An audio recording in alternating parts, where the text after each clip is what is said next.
Hey guys, what's going on? My name is Parser or iUpad, and today I'm bringing you guys a brand new Hypixel Skyblock video. So today in this video, what we're going to be talking about is basically Enderman Slayer, and more in depth, how Enderman Slayer actually works and how to do Enderman Slayer. So basically, I'm just going to run this down for you guys.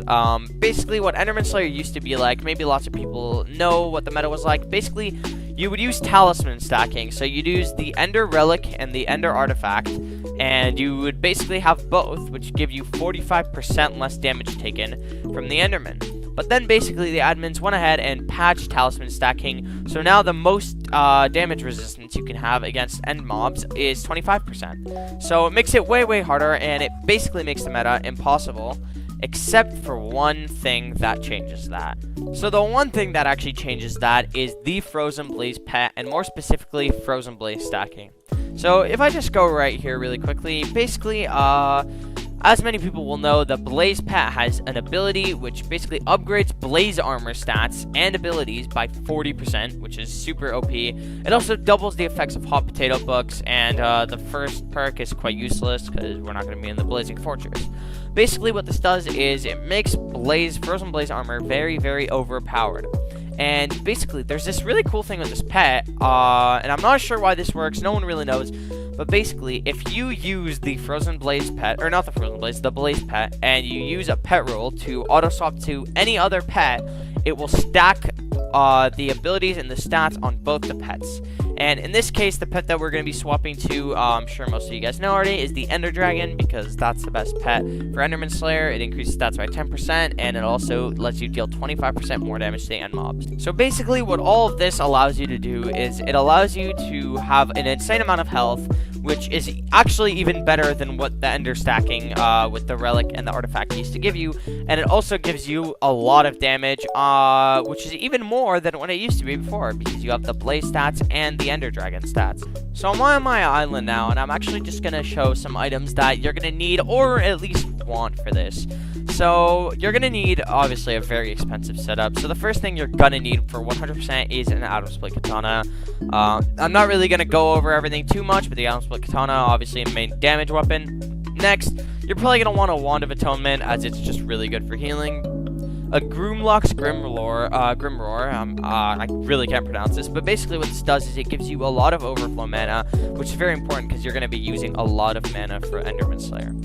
Now, the next item is quite controversial, but a Wither Impact weapon is very nice. Now, I personally use a Wither Impact weapon, but lots of other people use an Endstone Sword, which is a viable option. Personally, I'm not too educated on how you're actually supposed to use the Endstone Sword, so in this video, we're just going to be talking about the Wither Impact, but the Endstone Sword is another weapon that you can use to replace a Wither Impact weapon. So, the next thing is a Pigment Sword. Now, Pigment Swords are actually very OP, and many people don't know this, because the right-click ability gives 300 defense for 5 seconds, and again, it's just more towards health, which is very important when doing Enderman Slayer.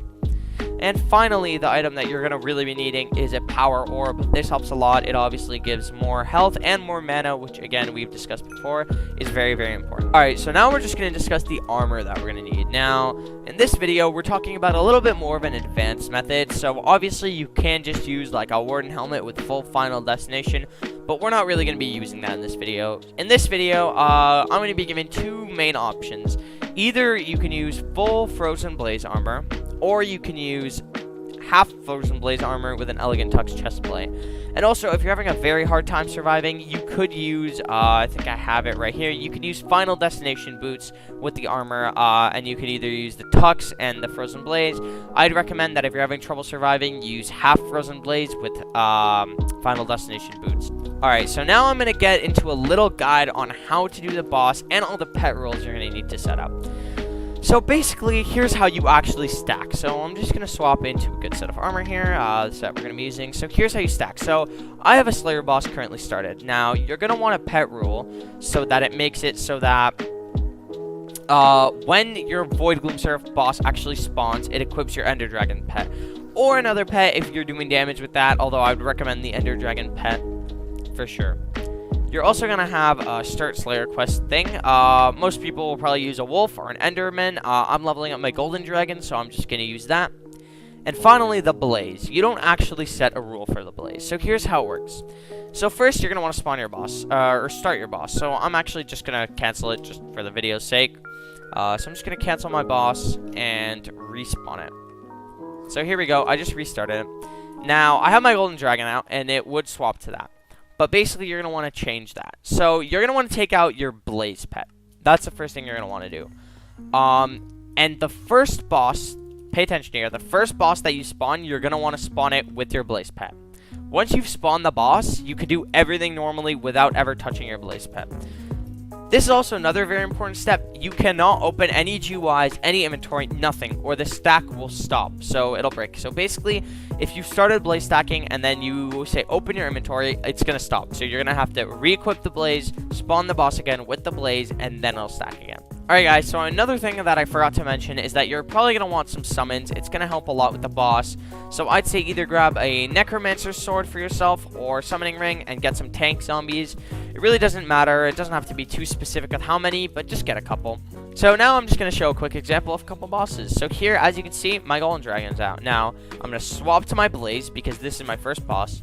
And from this point on, I'm not going to go into my inventory, and I'm just going to spawn the boss, and I'll be back when I spawn the boss. Alright guys, so as you can see, I'm like right about to spawn it. I'm just going to, actually I'll kill the maniac, and the boss will spawn. And I'll give you guys a rundown of how I personally do it. You can do whatever is more comfortable for you. What I do right when the boss spawns, I place an overflux, and I quickly heal, and I just let my summons take care of the boss. And basically what I do is before every phase, I heal, and then I just go in for it, and I get it down. And as you can see, I do a ton of damage. And then I jump around. If I don't have mana, I'll use the Groomlock. If not, I'll heal right before going in. And then I'll just go in again. And hits phase, I just lure it back to my summons. And again, I'm just going to heal. And to be more specific with how I heal, what I use is I use my Wither Impact. And then I Wand of Atonement. And then I use the Pigman Sword super fast. I hotkey it. So right here, again, I'm just going to heal. Go in for it. Grab the beacon. And just let my summons take care of it. And as you can see, we're doing this pretty quick. Here's the final phase. I just damaged it again. I'm a little bit low on mana, so I'm just going to use my Groomlock here. And then the last heal. Get it down. And I swap to Blackout with my rod. And that is the boss, as you can see. Now, it's going to bring out whatever pet you did for Start Slayer Quest, and from this point on, you don't need to go into your GUIs anymore.